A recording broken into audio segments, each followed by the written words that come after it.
भाजपा हिंदुत्व के विषय पे जीत के आती है ना, तो बाकियों के लिए क्यों काम करे भाजपा। आप चुनाव जीत के आएंगे हिंदुत्व के नाम पे और जीतने के बाद सबका साथ सबका विकास करेंगे।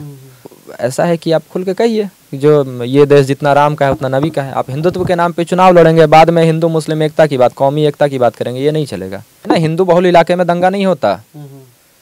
आप देश के अंदर या आप कभी भी जुलूस निकलता है तो आप देखते होंगे पुलिस कहती है कि संवेदनशील इलाकों पर पुलिस की तैनाती रहेगी, मजिस्ट्रेट की तैनाती रहेगी। वो संवेदनशील इलाके कौन होते हैं? उठाकर देखिए तो मुस्लिम इलाके होते हैं। हिंदू इलाकों को कभी संवेदनशील इलाका नहीं बोला जाता। हिंदू बहुल इलाकों में कभी दंगे नहीं होते। तो क्यों होते हैं वहाँ पे दंगे भाई? देश के सत्ता में 400 सीटों से राज किया है कांग्रेस ने, वहाँ जिनके पास 40 सीटें हैं, 10% सीटें आज बच रही हैं इनके पास। तो ये तय करें कि ये खुद उखड़ गए या उखाड़ रहे हैं हिंदुत्व को। हिंदुत्व को उखाड़ते उखाड़ते खुद उखड़ गए। बाप दादा सब चले गए उखाड़ते उखाड़ते, ये भी चला जाएगा। देखिए, हमें दुख है कि मोदी जी तानाशाह नहीं हो रहे हैं। इस देश को एक कट्टर हिंदू तानाशाह की आवश्यकता है और हमें दुख है कि नहीं हो पा रहा है। राहुल गांधी तो पॉलिटिकल स्टेटमेंट ये दे रहे हैं ना, लेकिन काश अगर एक हिंदू तानाशाह देश को मिल जाता। हम वसुधैव कुटुंबकम की बात करेंगे, अतिथि देवो भव की बात करेंगे, लेकिन अतिथि देवो भव के नाम पे कोई हमारी बहन बेटियों के बलात्कार के लिए आगे आएगा, कोई हमारे राम के अस्तित्व पे सवाल खड़े करने के लिए आएगा, तो लड़ना नितांत आवश्यक है ना। हम उनसे लड़ेंगे या फिर हम सर्वधर्म समभाव की बात करते रहेंगे। और ये भारत के अंदर सेकुलरिज्म जो धर्मनिरपेक्ष है, ये सबसे बड़ा राष्ट्रद्रोह वाला वक्तव्य है। सबसे अगर भारत के साथ कोई गद्दारी कर रहा है तो वो सेकुलर जो लोग हैं वही लोग कर रहे हैं। तो नमस्कार और स्वागत है आप सभी का। दोस्तों, मैं ध्रुव और आप देखना शुरू कर चुके हैं डेली न्यूज़ इंडिया। वैसे लोकसभा चुनाव 2024 करीब में है।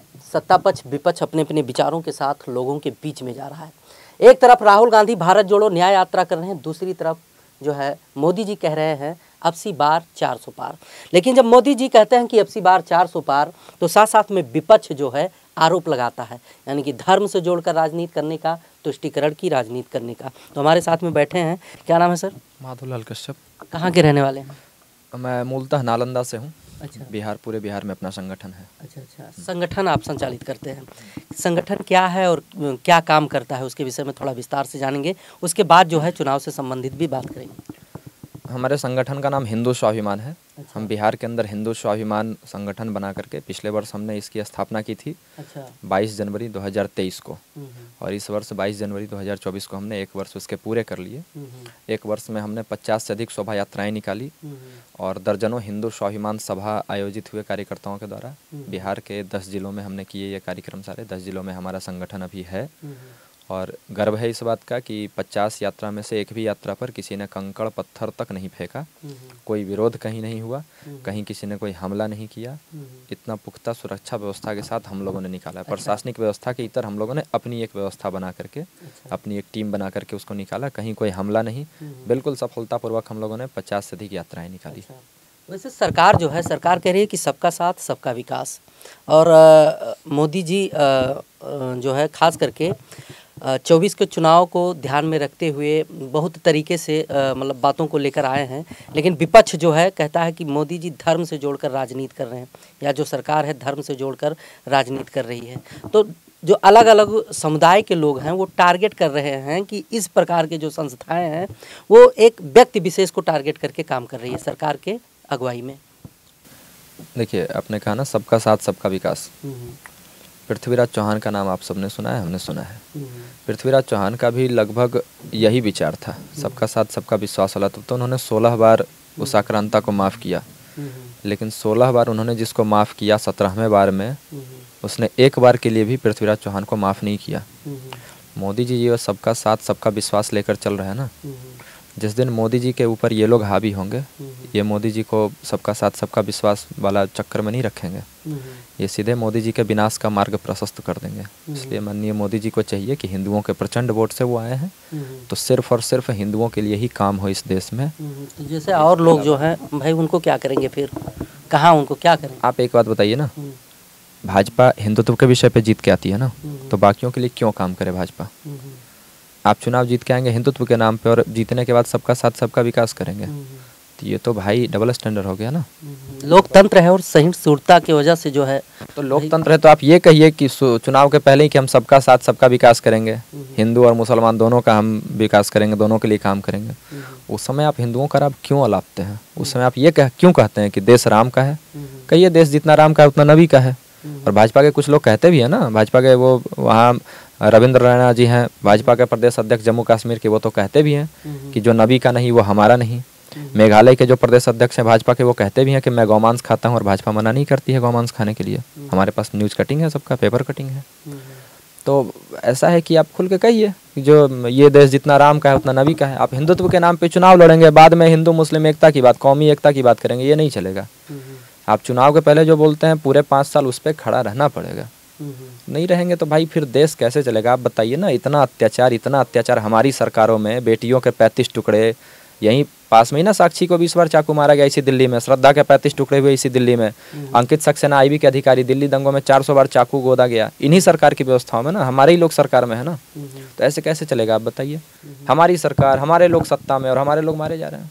तो कानून अपने हिसाब से काम कर ही रहा है, लेकिन अगर इस प्रकार से जो माहौल है, माहौल को ध्यान में रखते हुए अगर इस प्रकार से काम किया जाएगा तो फिर तो सामने वाले भी उसी तरीके के रवैया अपनाने की कोशिश करेंगे। सुनिए, मैं आपको एक बात बताता हूँ। 1947 में देश का बंटवारा जब धर्म के आधार पर हुआ, उस समय भी ये डर था कि अगर धर्म के आधार पर बंटवारा हुआ है तो पूरा हिंदू यहाँ रह जाए, पूरा मुसलमान पाकिस्तान बांग्लादेश में रह जाए, पूर्वी पाकिस्तान और पश्चिमी पाकिस्तान में। लेकिन लोग यहाँ रह गए और भारत फिर से एक विभाजन के कगार पे पहुँच गया। आज फिर जेपी यूनिवर्सिटी का प्रोफेसर है एक, वो कहता है खुल करके कि मुसलमानों को अब अलग देश चाहिए। मुसलमान अब पाकिस्तान बांग्लादेश से जुड़ा एक अलग देश चाहते हैं, भारत में भी एक अलग राष्ट्र का निर्माण किया जाए, मुस्लिम राष्ट्र का। तो अब मुस्लिम बुद्धिजीवी खुल करके मुस्लिम राष्ट्र की मांग पर उतर आए हैं देश के अंदर। अलग अलग स्थानों पे चांद तारा का झंडा लहराया जा रहा है, पाकिस्तान का झंडा देश के अंदर लहराया जा रहा है। तो भाई आपको जब इस देश में नहीं रहना है तो पाकिस्तान बांग्लादेश आपके लिए तो बनवाया गया है ना। यहाँ से छोड़कर क्यों नहीं जाते? देश को लगातार फिर से 1947 वाली स्थिति में क्यों लाकर खड़ा कर रहे हैं? ये देश बार बार बंटवारे का दंश ही झेलता रहेगा या विकास भी करेगा? विकास कब करेगा भारत? जब बंटवारे का ही दंश झेलता रहेगा, जब बार बार ला इलाहा इल्लल्लाह ही होता रहेगा, पाकिस्तान से रिश्ता क्या, ला इलाहा इल्लल्लाह, जब यही नारे यहाँ लग रहे होंगे और लगते रहेंगे तो भारत कब विकास करेगा? आप बताइए। हम दंगों का दंश झेलने के लिए पैदा हुए हैं क्या? अच्छा, इन सब चीज़ों का जिम्मेदार कौन है? हम आप में से मतलब कौन हो सकता है? वो विचारधारा है जो अपने नबी को और अपने नबी के अलावा बाकी किसी को देखना नहीं चाहता है। वही विचारधारा जिम्मेवार है। जो हमें काफिर मानता है, जो हमें कहता है कि काफिरों को जीने का अधिकार नहीं, वही विचारधारा जिम्मेवार है। नहीं तो आप बताइए ना, हिंदू बहुल इलाके में दंगा नहीं होता। आप देश के अंदर या आप कभी भी जुलूस निकलता है तो आप देखते होंगे पुलिस कहती है कि संवेदनशील इलाकों पर पुलिस की तैनाती रहेगी, मजिस्ट्रेट की तैनाती रहेगी। वो संवेदनशील इलाके कौन होते हैं? उठाकर देखिए तो मुस्लिम इलाके होते हैं। हिंदू इलाकों को कभी संवेदनशील इलाका नहीं बोला जाता। हिंदू बहुल इलाकों में कभी दंगे नहीं होते। तो क्यों होते हैं वहाँ पे दंगे भाई? अगर 90% हिंदू है, 10% मुसलमान है तो दंगा नहीं होता, और 50% मुसलमान है और 40-50 हिंदू है तो दंगा हो जाता है। क्यों? आप कम है तो दंगा नहीं हो रहा है, आप ज़्यादा हो गए तो दंगा हो गया। तो गलती आप में है ना, गड़बड़ी आप में है। इसको आप ठीक कीजिए, नहीं तो इसको ठीक किया जाएगा। राहुल गांधी कहते हैं कि अगर सरकार बनी तो हिंदुत्व को उखाड़ कर फेंक देंगे, क्या कहेंगे? इनके बाप दादा उखड़ गए इस सपने में। फिरोज खान उखड़ गया, राजीव खान उखड़ गया, है ना, सोनिया गांधी, एंटोनिया माइनो उखड़ गई। इनके बाप दादा सब, जवाहरलाल नेहरू उखड़ गया हिंदुत्व को उखाड़ते उखाड़ते। ये भी उखड़ जाएगा, समाप्त हो जाएगा, समाप्ति की ओर है। 40 जिस देश के सत्ता में 400 सीटों से राज किया है कांग्रेस ने, वहाँ आज इनके पास 40 सीटें हैं। 10% सीटें आज बच रही हैं इनके पास। तो ये तय करें कि ये खुद उखड़ गए या उखाड़ रहे हैं हिंदुत्व को। हिंदुत्व को उखाड़ते उखाड़ते खुद उखड़ गए। बाप दादा सब चले गए उखाड़ते उखाड़ते, ये भी चला जाएगा। तो कह रहे हैं मोदी जी का तानाशाही है, दबाव है, एक धर्म विशेष को लेकर दबाया जा रहा है। देखिए, हमें दुख है कि मोदी जी तानाशाह नहीं हो रहे हैं। इस देश को एक कट्टर हिंदू तानाशाह की आवश्यकता है और हमें दुख है कि नहीं हो पा रहा। राहुल गांधी तो पॉलिटिकल स्टेटमेंट ये दे रहा है ना, लेकिन काश अगर एक हिंदू तानाशाह देश को मिल जाता जो बिल्कुल कट्टर हिंदुत्ववादी होता और हिटलर की तरह तानाशाह होता, तो फिर ये देश 10 साल के लिए भले गृह युद्ध का दंश झेलता, 2-4-5 सालों के लिए, उसके बाद बिल्कुल विकास के पथ पे अग्रसर हो जाता। एक बात बताइए, अगर यहूदी जर्मनी की राह में रोड़ा थे, जर्मनी की विकास की राह में रोड़ा थे, तो हिटलर ने उनको समेटने के लिए पूरे जर्मनी को कुछ दिनों के लिए दंश, युद्ध के दंश में युद्ध का दंश झेला जर्मनी ने। 4-5 सालों तक लगातार जर्मनी बर्बाद रहा। आज जर्मनी विकसित देश है या नहीं है? उसके दुश्मन वहाँ से बिल्कुल समाप्त हो गए, पलायन कर गए। आज जर्मनी विकसित देश है। और वहाँ से यहूदी चले गए। इजराइल में आज यहूदी हैं, अकेले हैं यहूदी, वहाँ उनका साम्राज्य है, वो भी विकास कर रहा है।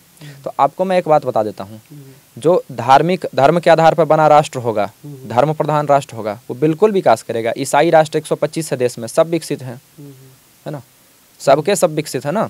भारत अगर हिंदू राष्ट्र हो जाए तो बिल्कुल विकास के पथ पे अग्रसर होगा, क्योंकि हमारे यहाँ मारकाट का कोई स्थान ही नहीं है ना, हिंसा का कोई स्थान ही नहीं है।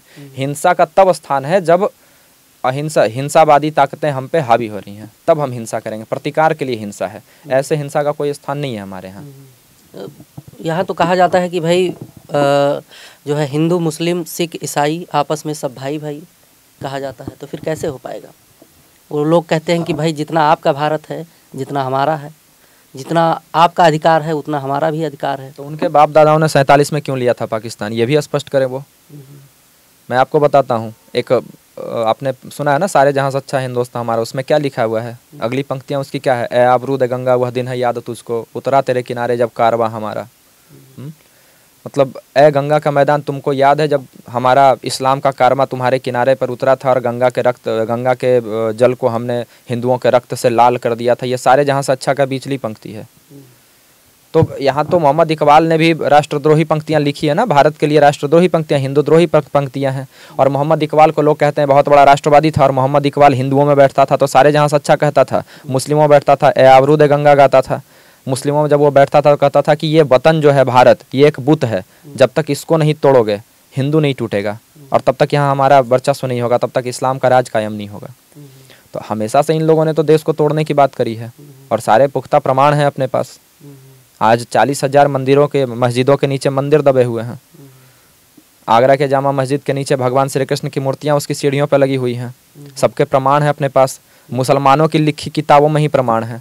हमने कोई किताब नहीं लिख दी अपने स्तर से, मुसलमानों ने उसका वर्णन किया। मुसलमानों की लिखी किताबों में वर्णन है कि कहाँ भगवान श्री कृष्ण की मूर्ति कैसे तोड़ के कैसे उन लोगों ने दफन कर दी। ये हमारी किताबों में नहीं है।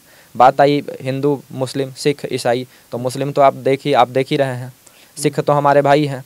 मैं पूरा सिख हूँ, सिख पूरे हिंदू हैं। और ईसाइयों ने 200 सालों तक देश को बर्बाद ही किया। ईसाइयों का देश कब से हो गया? उनको भगाने के लिए हमने 200 सालों तक आंदोलन किया, तो उनका कैसे देश हो गया भाई? उनका देश बिल्कुल नहीं है। उनका देश 125 देश उनका है, उधर जाएं उधर रहें। भारत में कहा जाता है सर्वधर्म संभाव, और अभी आपने देखा होगा G20 में वसुधैव कुटुंबकम की बात की जाती है इंडिया में। फिर कैसे एक ही धर्म को लेकर जो है चल सकते हैं? हम वसुधैव कुटुंबकम की बात करेंगे, अतिथि देवो भव की बात करेंगे, लेकिन अतिथि देवो भव के नाम पे कोई हमारी बहन बेटियों के बलात्कार के लिए आगे आएगा, कोई हमारे राम के अस्तित्व पे सवाल खड़े करने के लिए आएगा, तो लड़ना नितांत आवश्यक है ना। हम उनसे लड़ेंगे या फिर हम सर्वधर्म समभाव की बात करते रहेंगे। और ये भारत के अंदर सेकुलरिज्म जो धर्मनिरपेक्ष है, ये सबसे बड़ा राष्ट्रद्रोह वाला वक्तव्य है। सबसे, अगर भारत के साथ कोई गद्दारी कर रहा है तो वो सेकुलर जो लोग हैं वही लोग कर रहे हैं। सेकुलर का मतलब क्या होता है? सेकुलर तो हिंदू धर्म की अवधारणा के बिल्कुल विपरीत है। धर्मनिरपेक्ष, सर्वधर्म संभाव, धर्म एक ही है, सनातन। क्योंकि धर्म का मतलब होता है धारेति इति धर्म, जो धारण करने योग्य आचरण है वो धर्म है। तो हिंदू में हर आचरण धारण करने योग्य है, क्योंकि हम कहते हैं ना कि विश्व का कल्याण हो, प्राणियों में सद्भावना हो, या सर्वे भवन्तु सुखिनः, सबके कल्याण की बात करते हैं। हमारे अलावा और कोई मत, पंथ, संप्रदाय बताइए जो ये कहता है कि सबका कल्याण हो। ईसाई कहता है क्या कि ईसाई के अलावा सबका कल्याण हो? नहीं, वो कहता है कि जो जीसस को नहीं मानता है उसका कल्याण नहीं हो। मुसलमान कहता है जो अल्लाह को नहीं मानता है उसको जीने का अधिकार नहीं है, उसका कत्ल जायज़ है। और हम कहते हैं कि राम को मानो न मानो, कृष्ण को मानो न मानो, अगर तुम प्राणी हो, मानवता की बात करते हो तो तुम्हारा कल्याण हो। तो धर्म हम है ना, बाकी धर्म है कहाँ? तो सर्वधर्म संभाव का मतलब बस हिंदू हिंदू, दूसरा कुछ नहीं, क्योंकि बाकी धर्म है ही नहीं, उनके यहाँ धार्मिकता है ही नहीं कुछ। यहीं पर तो बाहर से आवाज़ आता है कि आज आपके पास पावर है, जो मर्जी वो कर लो, जिस दिन हम आएंगे पावर में तो फिर हम वैसे ही करेंगे जैसा आप कर रहे हैं। मैं आपको एक बात बताता हूँ, बहुत लोग आए, पूरी दुनिया की सभ्यता मिटा दी गई इस्लामिक लुटेरों के द्वारा। भारत में हजारों सालों तक इन्होंने राज किया, हमें दबाया, कुचला, लेकिन फिर भी हमारी सभ्यता मिटी क्या? हिंदू समाप्त हुए क्या? आज भी 100 करोड़ हम जिंदा हैं। तो ये प्रमाण है कि महादेव और जगदम्बा हमारे साथ हैं, उनकी कृपा हमारे साथ है, और इसको, सनातन को कोई मिटा नहीं सकता है। लड़ने वाली शक्तियाँ पैदा होती रहेंगी, हम लड़ने के लिए पैदा हुए हैं, कोई हमें जेल में डाल देता है, कोई हमारा कत्ल कर देता है, तो वो महादेव के रास्ते में हमारी वीरगति है। हम विजय या वीरगति यही मंत्र लेके तो चलते हैं, या तो हम जीते जाएंगे, जीत जाएंगे, विजय प्राप्त करेंगे, या हमारा कत्ल होगा, वीरगति को प्राप्त करेंगे। दोनों स्थिति में तो हमें महादेव की शरण में जाना है, तो डर किस बात का। लड़ रहे हैं अपने स्तर से हिंदुओं के लिए। चलिए, बहुत बहुत धन्यवाद कीमती समय देने के लिए।